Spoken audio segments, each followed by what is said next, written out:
O Senhor esteja convosco.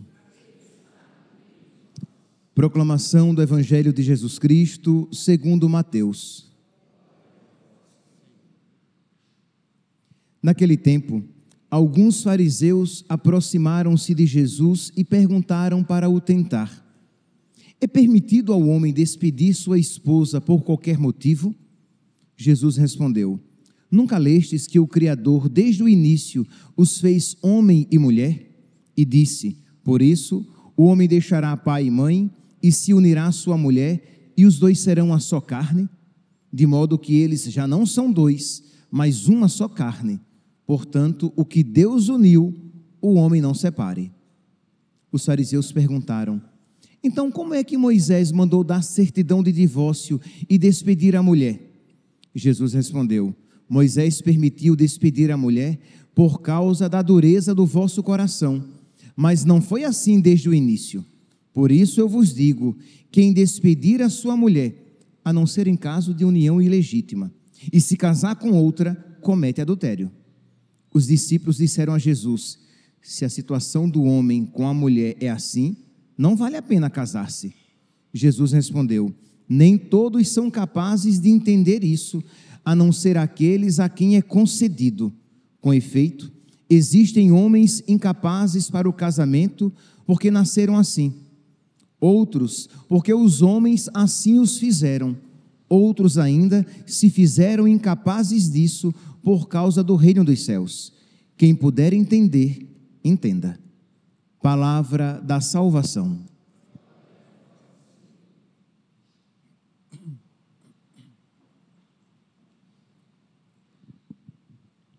Caríssimos irmãos e irmãs, o Evangelho de hoje, retirado do capítulo 19 de São Mateus, apresenta uma situação em que os fariseus vão com uma situação difícil para tentar pegar Jesus numa palavra, para colocar Jesus contrariamente a Moisés, porque como Moisés era o grande legislador de Israel, se Jesus se contrapusesse, se Jesus se colocasse contrariamente a Moisés, seria uma situação meio complicada e que colocaria em xeque a autoridade do próprio Jesus.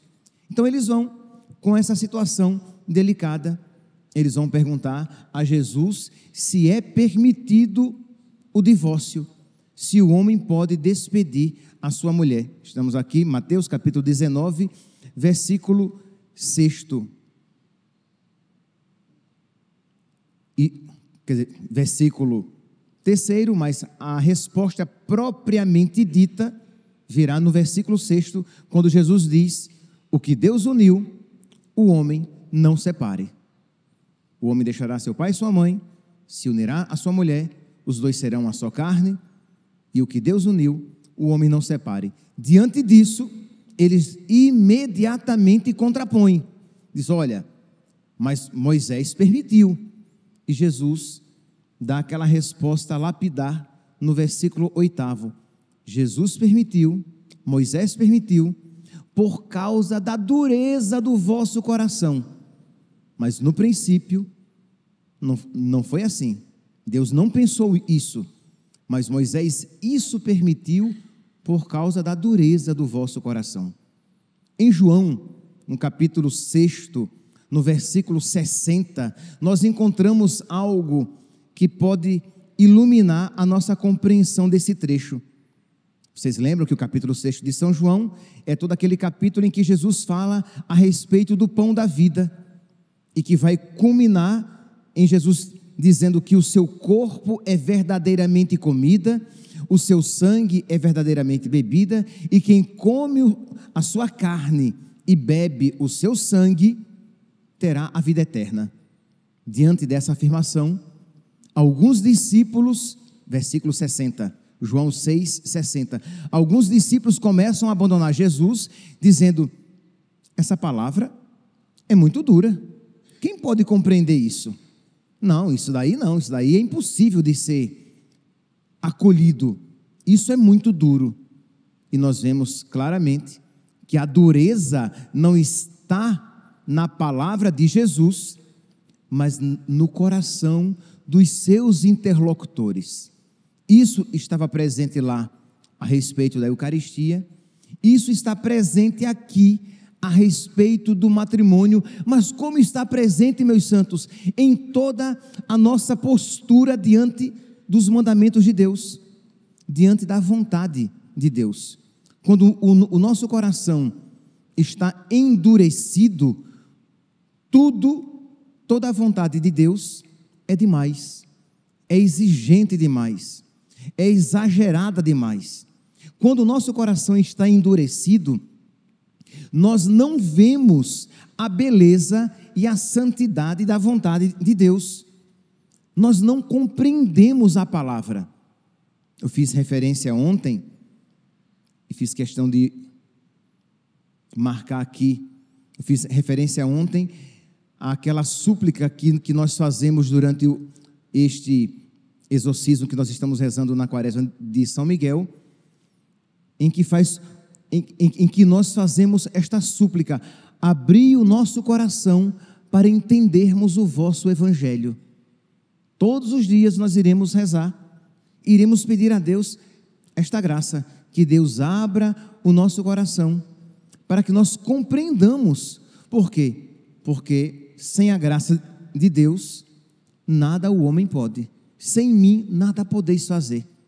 Então nós precisamos suplicar a luz de Deus, para que a partir da sua luz, nós vejamos as coisas iluminadas, para que a partir da luz de Deus, nós vejamos a verdade de Deus. Senão, nós iremos ouvir esta palavra a respeito da união do homem e da mulher, e nós iremos dizer: isso é muito duro. Se é assim, versículo 10, se essa é, deixa eu pegar aqui, tal qual, os discípulos disseram a Jesus: se a situação do homem com a mulher é assim, é melhor não casar. Quer dizer, é interessante às vezes quando as pessoas falam que a igreja tem que adequar o seu discurso para os tempos atuais, porque hoje em dia as pessoas não compreendem mais um casamento para toda a vida. Meus santos, o homem pecador não compreende o casamento para toda a vida há muito tempo, desde o primeiro pecado. Quando o pecado entrou no mundo, o homem começou a olhar para Deus e para as coisas de Deus com desconfiança.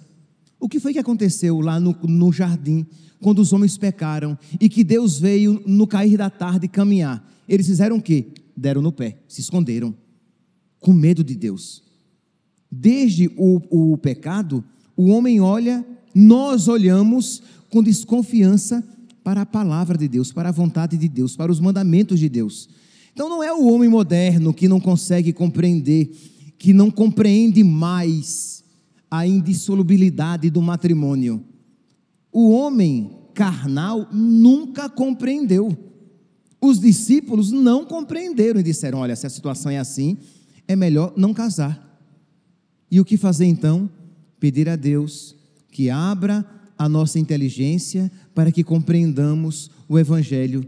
Pedir a Deus que mude, metanoia, que mude a nossa mentalidade. Vinho novo em odres novos. O vinho novo do evangelho tem que ser acolhido num coração novo.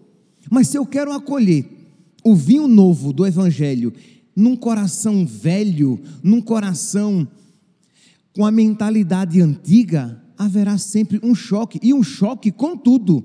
Isto é, quando nós dissermos que o homem foi feito para a mulher e a mulher para o homem, e não o homem para o homem e a mulher para a mulher, o homem moderno vai dizer: nossa, que absurdo, quem é que pode compreender isso? Quando nós dissermos que o sexo é para ser vivido dentro do santo matrimônio, o homem e a mulher, com a mentalidade antiga, com a mentalidade não transformada, fora da luz de Deus, vai ouvir esta palavra e vai entendê-la como um mar, quando na verdade é um bem para nós. lembremos-nos, meus santos, quando Deus nos indica o caminho da virtude e quer nos afastar do pecado, é porque o pecado é um mal para nós. O problema é que nós temos a tendência de olhar para o pecado numa visão meramente legalista. Isto é, mas se Deus quisesse fazer diferente aquilo que é pecado, se Deus quisesse diferente aquilo que era pecado, seria virtude, e aquilo que é virtude seria pecado. Não é assim. Isto é, o pecado é mau, e quando Deus diz para que nós não pequemos, é porque Ele quer o nosso bem. Porque quando eu me entrego ao pecado, eu me entrego à morte. Por quê? Porque Deus me deu um coração semelhante ao dele, e aquilo que alegra o coração de Deus, alegrará também o nosso coração, fará bem ao nosso coração. Então nós precisamos confiar em Deus, e nós precisamos pedir a Deus que ilumine a nossa inteligência, para que nós vejamos as coisas a partir de Deus, e quando tivermos dificuldade de ver, que digamos na fé: eu não compreendo, mas se Deus isso diz, é o melhor para mim. Se Deus isso diz, é porque isso é bom, porque a vontade de Deus é sempre boa. Mas o homem marcado pelo pecado original, o homem endurecido de coração, ele vai achar que não matar uma criança na barriga da mãe é um absurdo. O que é que tem matar uma criança? O que é que tem o aborto? Não tem problema. Quer dizer, o que para alguém que está na luz de Deus é algo óbvio, como é que eu vou matar um inocente indefeso? Isto é, que crueldade sem tamanho. E aquele inocente indefeso é meu filho. O ventre da mãe, que deveria ser o lugar mais seguro, se torna o lugar mais insalubre. Por quê? Porque ele pode ser morto por qualquer mínima vontade. Então, o homem marcado pelo pecado vai dizer: mas não pode matar as crianças? Nossa, essa palavra é muito dura. Quando para nós é a coisa mais óbvia. É claro que isso é mal, é claro que isso não é permitido. Mas quem estiver fora da luz do Evangelho, quem estiver ainda com a mentalidade velha, não compreenderá até as coisas mais óbvias que a palavra de Deus apresenta a cada um de nós. Então precisamos pedir a Deus que ilumine a nossa inteligência, que mude a nossa mentalidade, que nos ilumine para que nós vejamos tudo a partir da sua luz. Pense aqui, uma pessoa que, se eu oferecesse a uma pessoa um alimento saborosíssimo, muito nutritivo, que lhe concedesse saúde e beleza, e dissesse: olha, eu dou este alimento a você todos os dias. Essa pessoa, qual seria a atitude dessa pessoa? Ela ia dizer: muito obrigado, que Deus o abençoe, meu santinho, como você é bom, e é de graça. Digo, é de graça, eu vou te dar um alimento saborosíssimo, eu vou lhe dar um alimento muito nutritivo, eu vou lhe dar um alimento que vai lhe conferir saúde, beleza, vida longa. E a pessoa vai dizer: muito obrigado, que Deus o abençoe.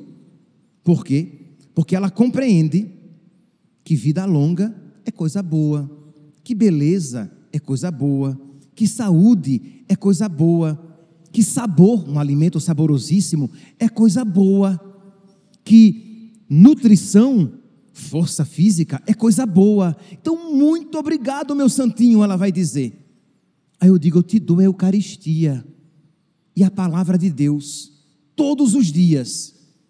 E a palavra de Deus e a Eucaristia, o corpo, sangue, a alma e divindade de nosso Senhor, é um alimento saborosíssimo, é um alimento muito nutritivo, ou mais nutritivo, ou nutritivo por antonomasia, aquele que merece a palavra de nutritivo.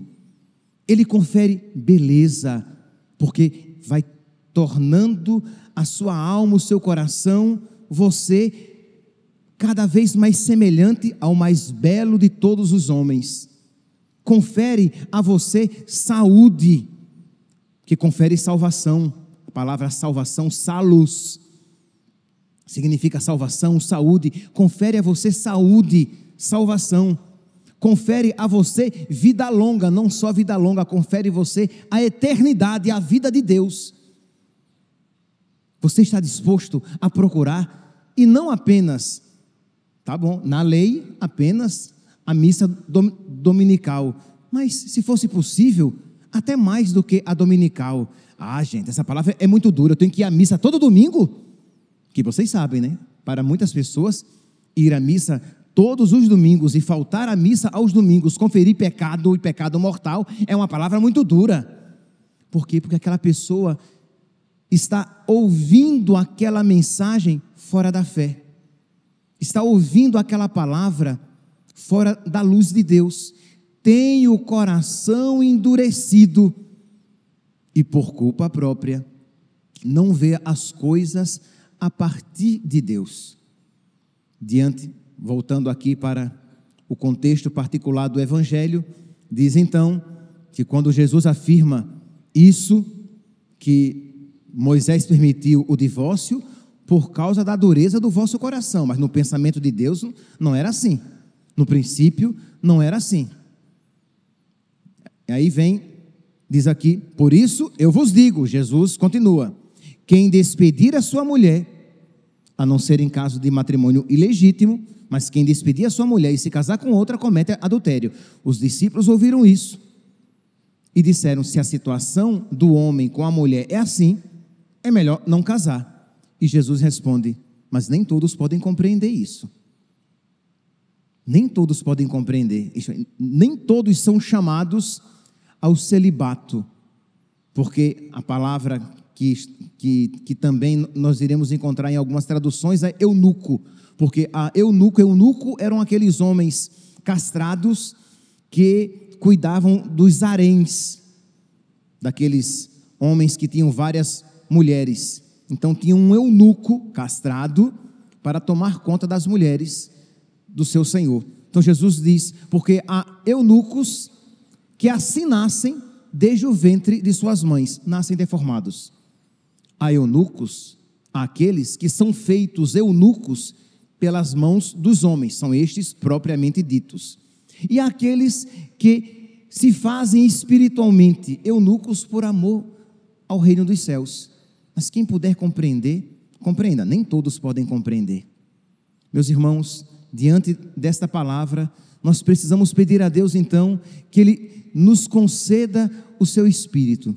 Eu falava aqui que nós precisamos ter a mentalidade mudada, metanoia, transformada, para que nós vejamos a beleza, a santidade, a verdade da palavra de Deus, dos mandamentos de Deus, para que nós amemos a palavra de Deus, para que nós não digamos que a palavra de Deus é dura, para que nós não digamos que a palavra de Deus é exigente demais, porque primeiro começa-se dizendo que a palavra de Deus é dura demais neste e naquele mandamento, e depois vai aplicando isso a tudo. Mas peçamos a Deus na nossa oração, que Deus mude o nosso coração, que Deus nos conceda a sua luz, para que nós vejamos a verdade. Peçamos a Deus que nos conceda a sua luz, que mude a nossa mentalidade ao ouvirmos a sua palavra. Peçamos a Deus esta graça quando fizermos alguma penitência. Meu Deus, eu sei que esta minha penitência é tão pequenininha, mas eu te peço, muda o meu coração, concede-me a tua luz, para que eu veja a tua verdade, para que eu veja como tu és bom, para que eu veja que os teus mandamentos são bons, para que eu não seja enganado pelo inimigo que sussurra no meu ouvido dizendo: Deus é exigente, Deus é duro, Deus é radical, Deus é exagerado. Porque é isso que o diabo constantemente diz, sussurra nos nossos ouvidos e no nosso coração, para que nós nunca tenhamos sequer, não só não digamos, como sequer tenhamos a tentação de dizer como Deus é exigente, mas muito pelo contrário, como Deus é bom, como sua palavra é boa, como seus mandamentos são justos, são santos, são para o meu bem, são vida. O pecado e as propostas do mundo, o pecado é mau e as propostas são más, são enganação, são ilusão, são morte. O salário do pecado é a morte. Então você pede isso nas suas orações, você pede isso quando faz alguma penitência, você pede a Deus que mude a sua mentalidade, que mude o seu coração, que mude a sua alma, que mude, que capacite a sua inteligência para que você compreenda o Evangelho. E também e principalmente quando você recebe a Eucaristia. Quando você receber a Eucaristia, você volta para o seu banco e você vai pedir a Jesus que Ele ponha no seu coração os mesmos sentimentos do coração dele, que Ele ponha na sua mente a mesma luz que habita abundantemente nele, o Espírito Santo. Porque senão, se nós sairmos, meus santos, da luz de Deus, nós iremos dizer as maiores barbaridades. Nós iremos dizer que o aborto é lícito, nós iremos dizer que a união de dois homens e de duas mulheres é tão sagrada como a união de um homem e de uma mulher ligados pelo sacramento do matrimônio. Nós iremos dizer que não tem nada demais a vivência sexual fora do casamento, porque aquilo é amor. Nós iremos dizer que não tem nada demais receber a Eucaristia em pecado mortal, porque tem muita gente que acha um absurdo. Como assim? Só pode receber a Eucaristia quem estiver em estado de graça? Que absurdo! Por quê? Porque está olhando para os mandamentos de Deus fora da luz de Deus. Se nós, meus santos, estivermos fora da luz de Deus, se nós estivermos fora desta metanoia, se nós não estivermos transformados interiormente, nós iremos querer mudar a palavra de Deus para que ela se adeque a nós, e não vamos querer mudar a nós mesmos para que nós nos adequemos à palavra de Deus. Virou moda, já há algum tempo, há mais ou menos um ano, isso começou a ficar mais popular, as pessoas falando que a Bíblia tem que ser reescrita, porque tem coisa que está ali que não. Percebe aqui a presunção do homem, a que ponto chegou? A Bíblia tem que ser reescrita, mas cuidado, talvez você não diga expressamente isso, mas quando você acha que tal mandamento de Deus é exagerado, que deve ter uma outra maneira de se viver aquela situação, você está dizendo a mesma coisa. Talvez você não queira reescrever toda a Bíblia, mas mudar aquele mandamento, mudar aquela palavra, porque afinal de contas, aquela palavra é muito dura. Quem pode compreender? Quando na verdade, duro é o nosso coração. Peçamos a Deus, por intercessão de Nossa Senhora e de São Miguel, que quebre toda a dureza do nosso coração, para que ele se torne maleável, dócil, moldável, às mãos de Deus, para que a vontade de Deus seja soberana e amada na nossa vida. Louvado seja nosso Senhor Jesus Cristo, para sempre seja louvado.